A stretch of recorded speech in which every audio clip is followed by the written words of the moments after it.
नमस्कार बंधुरा आबार चले एसेছি দুই দিদি রান্নাঘরে। তো আজকে রান্না করব হলো গিয়ে বড়া আলুর তরকারি। তো আমি রাত্রিতেই ছোলার ডাল ভিজিয়ে রেখেছিলাম, সকালবেলা উঠে ধুয়ে টুয়ে ভালো করে পেস্ট করে নিয়েছি ভালো করে। আর লাগবে আদা বাটা, জিরে বাটা, ধনে বাটা একসাথে বেটে নিয়েছি আমি, পরিমাণ মতন দেব। ফোড়নে লাগবে তেজপাতা, গোটা গরম মশলা আর একটা শুকনো লঙ্কা। আর লাগবে ফোড়নে গোটা জিরা আর কাশ্মীরি লঙ্কার গুঁড়ো, চিনি আর হলুদ আর নুন, গরম মশলার গুঁড়ো আর সরষের তেল আর আলু কেটে নিয়েছি। আর ফোড়নে তো জানেনই গরম মশলার গুঁড়ো, গরম মশলা বলতে দারচিনি আর এলাচ লাগবে। ধরিয়ে নিচ্ছি।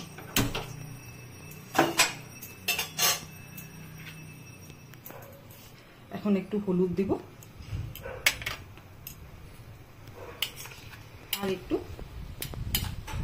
নুন দেব, একটু জিরা আদা বাটাটা দেব, দিয়ে ভালো করে ফেটিয়ে নেব। একদম মসৃণ ভাবে ডালটাকে বেটেছি।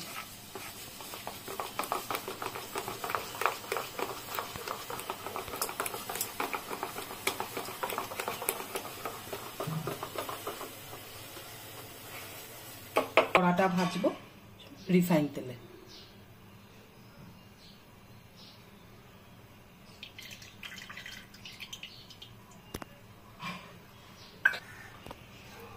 তেলটা প্রায় গরম হয়ে গেছে, আমি ওর মধ্যে একটু ঘি দিয়ে দিচ্ছি। পরে আর ঘি আমি দেব না।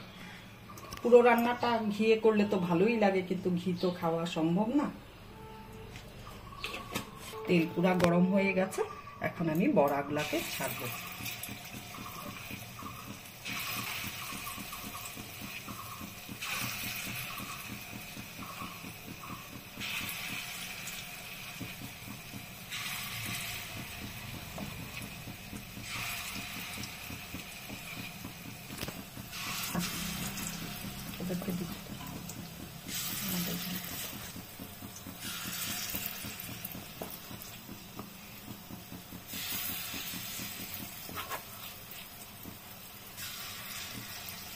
এইভাবে সব বড়াগুলো আমি ভেজে নেব। ডালটা যদি ভালো বাটা হয় না, ফেটানোটা যদি ভালো হয়, বড়াগুলো অটোমেটিক ফুলে ওঠে। ডালটা বাটাটা খুব ভালো হয়েছে। মিক্সিতেই অবশ্য বেটেছি, পাটায় বাটিনি। বড়াগুলো ভাজা হয়ে গেছে, এবার আমি উঠিয়ে নেব।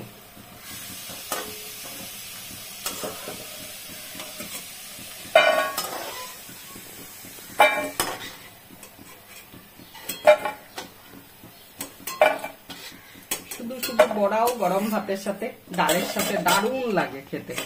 আমার তো খুব ভালো লাগে। একটু কালো জিরা, কাঁচা লঙ্কা চিড়ে দিলে পরে ভালো লাগে।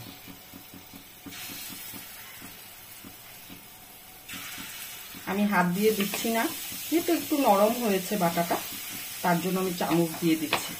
যদি পাটায় বাটেন তাহলে তো বেশ ইসে থাকবে, টাইট থাকবে ডাল বাটাটা, তখন আপনারা হাতে দিতে পারেন। আজকে আমার পাটায় বাটা হয়নি।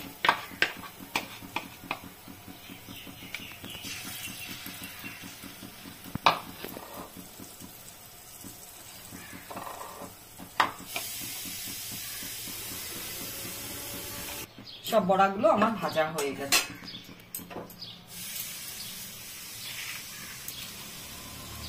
শুকনা লঙ্কা, দুটা এলাচ, ছোট এলাচ, এক টুকরা দারচিনি,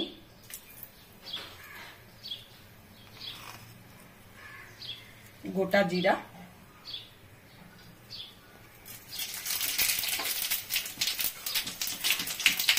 আলুটা ছেড়ে দিচ্ছি।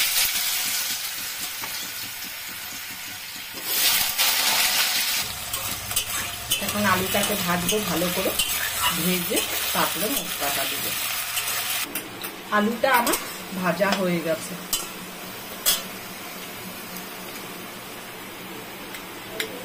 এখন আমি হলুদ দিচ্ছি,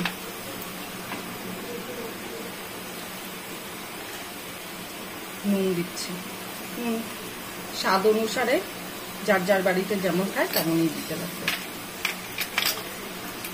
তারপরে দিচ্ছি হলো গিয়ে আদা, জিরা, ধনে বাটা আর লঙ্কা বাটা একসাথে বেটে রেখেছি।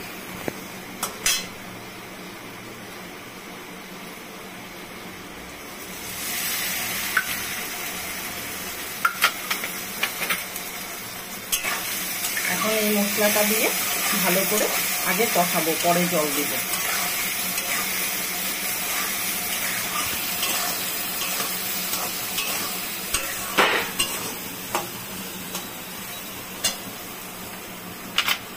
একটু কাশ্মীরি লঙ্কার গুঁড়ো দিব, কালারের জন্য একটু কাশ্মীরি রেড চিলি পাউডারটাই আমি ইউজ করি, ঝাল লঙ্কাটা ইউজ করি না।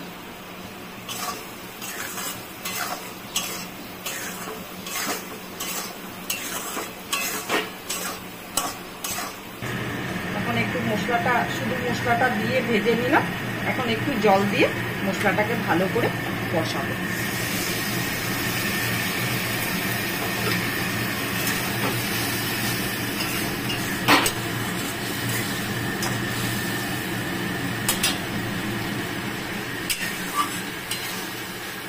আলুটাও সেদ্ধ হয়ে যাবে, মশলাটাও কষানো হয়ে যাবে।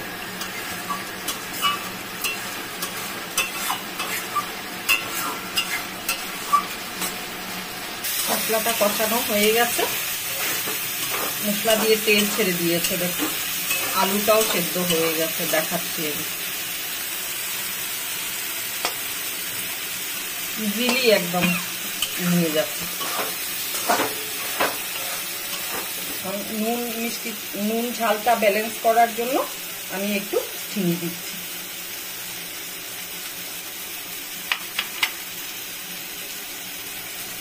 এই পর্যায়ে এখন আমি জল দিয়ে দিব, ঝোল পাতালে টক দিয়ে ফুটবে, তারপরে বড়াটা ছাড়বে।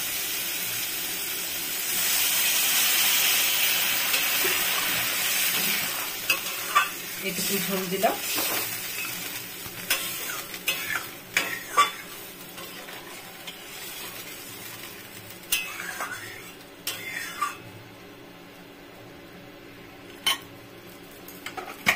গরম মশলার গুঁড়ো দিচ্ছি,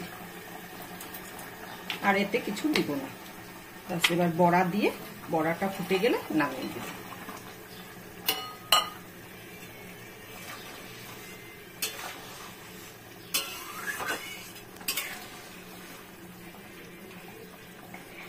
বড়ার ঝোলটা পুরো টক দিয়ে বড়া দেওয়ার পরে ফুটিয়ে নিলাম।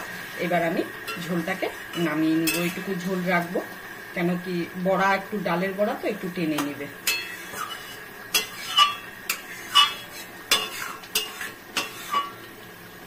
গ্যাসটা অফ করে দিলাম।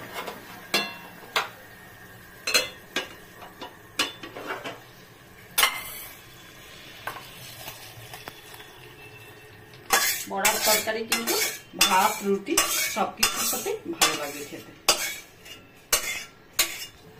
এটা কিন্তু ঝোলটা দেখে মনে হচ্ছে অনেকটা, বড়াগুলো দেখেন ঝোলে ফোটার পরে একদম টপসা টপসা হয়ে উঠছে।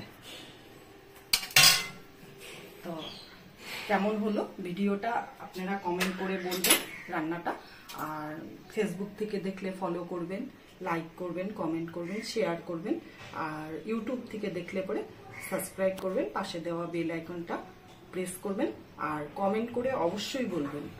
আর আজকের জন্য ভিডিওটা এখানে শেষ। টাটা।